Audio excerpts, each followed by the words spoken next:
space is designed for you to be able to develop yourself intuitively and be able to develop yourself spiritually. There are so many benefits to a sacred space when it comes to your mental health as well, mental, emotional. And I like to use it as a reminder. So when you're first starting out, it doesn't have to be a big deal. It doesn't have to be like, okay, this is my sacred space and I dedicate a whole entire room to it. It can literally be your side of the bed, your nightstand. It could be your favorite chair. It could be somewhere that you already go often, but just like, you know, paying special attention to it and just kind of like vamping it up in some way, like and adding comfort items. And so that just means you're going to have something to drink when you're there. And so temperature plays a nice role when you're trying to place an intention. And so either nice cold water or drink, or a nice warm drink.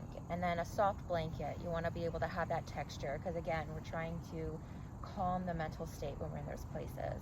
So for the kids in their spaces, there's cards that have either a affirmation, or there's like nice words or scriptures, or there's different colors, or chakra cards is what they are. And then so kind of like the same idea for us. There's gonna be, there's all sorts of things like where you can have the memories, pictures, photos, and anything to help stimulate that mindset of a peaceful moment, a happy moment, and even funny moments, like being able to get yourself to really like laugh or shift that space. And you want to go there often. You want to be able to see it, to go to it, so that your brain can actually start reacting to that space. So it says, okay, when we're in this space, it is feeding us love. It is feeding us this nourishment that we need. So it helps us to stay present within ourselves. It helps us to remind us of our intentions and the goals that we might set. This is also good to claim a space, because this helps us feel a sense of purpose inside. Because one of our biggest purposes that we have is to really find ourselves, to stand up for ourselves, and to value and have that worth for ourselves. And we want this new energy that those sacred places can bring for us. So that's where we add crystals, we can add sage, we can add sound, we can add all those other elements to it. Practice yoga, start meditating, and honoring and uplifting our spirit. So this is also depending on where your belief lies and your higher power too. You can pray with the intention. You can also have that deeper connection. And so we're going to get to that when we go into the meditation. We'll get to feel that space. I don't know which child says it, but they say that it makes them feel almost like warm in their hearts, to have that like balance in that space. And so that's what we're looking for. Eventually, this sacred space could be for journaling. And journaling is a heavy thing. I'm also in my practice, I'm a therapist, and so I did my master's to be able to help that. So I give work, the homework, and I am so big on this journaling. Journaling is just such an important part for this sacred space, because it's how we talk to our inner selves.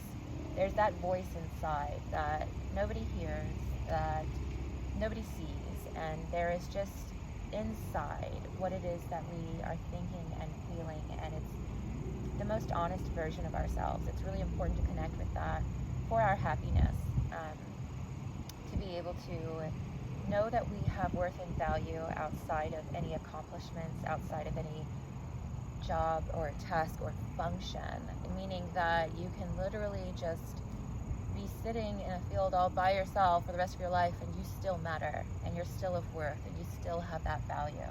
And that's a lot of what practicing and having this sacred space can do. So this is a part of that lesson, is where can I have this so that I can have a, somewhat, for me, a mother of three, a somewhat quiet, peaceful corner, and that looks different in all sorts of ways. It can be, that's why for them it's a little bit more playful and colorful, but it's still a solitude.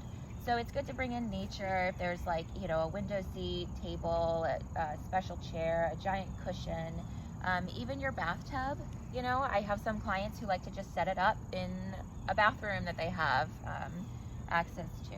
So the idea is like, this is going to be your church, your temple that you are going to, and it's valuing and loving yourself.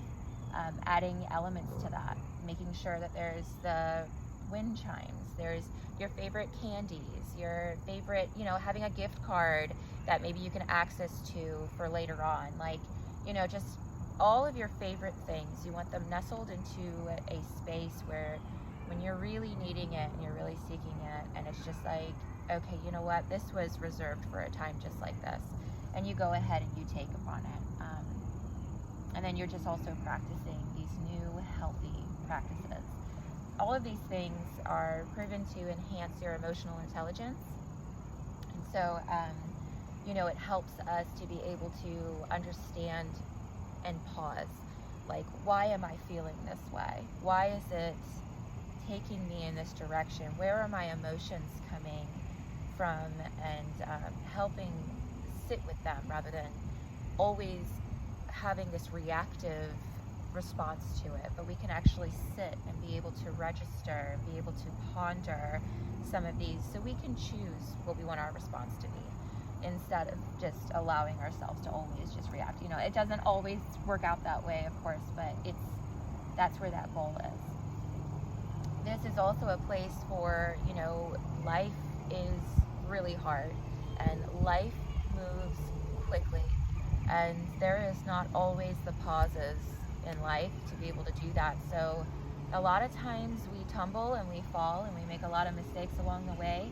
So the sacred space is meant for us to be able to go back to it and say, you know what, let me think and ponder about these stressful moments. Let me think and ponder about maybe some things that I did that I am not happy about, that I'm not comfortable with. And I want to say how I would have liked to have responded, how I would have liked to have reacted. And that could be for the next time, or that could be for a recent time, or for a future time. I like to also practice those emotions, imagining yourself getting really upset, imagining someone doing the worst possible thing and how you would like to respond, getting out even those angers and those upsets before they happen as well. So you want to be able to have a balanced, conscious life. You want to be conscious in your own life a little more often. And that's what's going to help quiet out a lot of that space and also clear the space. We have so much heaviness in the head. There is just so much that is going on and to be thought about and to be think about. It's like, where in the world is this time to be able to do that? And a lot of times there isn't. So it is just in those small moments of going into that sacred space, literally taking 3 nice deep breaths. And so we're just going to roll the shoulders back.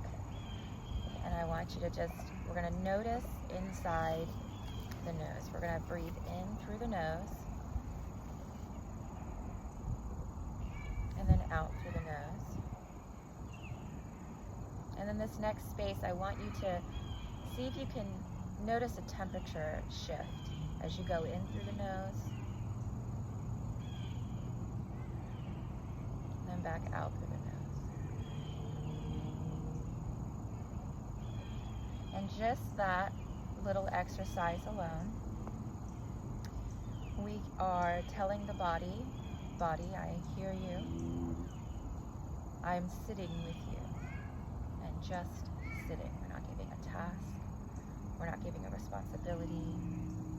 We are just allowing the body to sit. And this is so important for our mental space. So important for the inside, to connect with our spirit,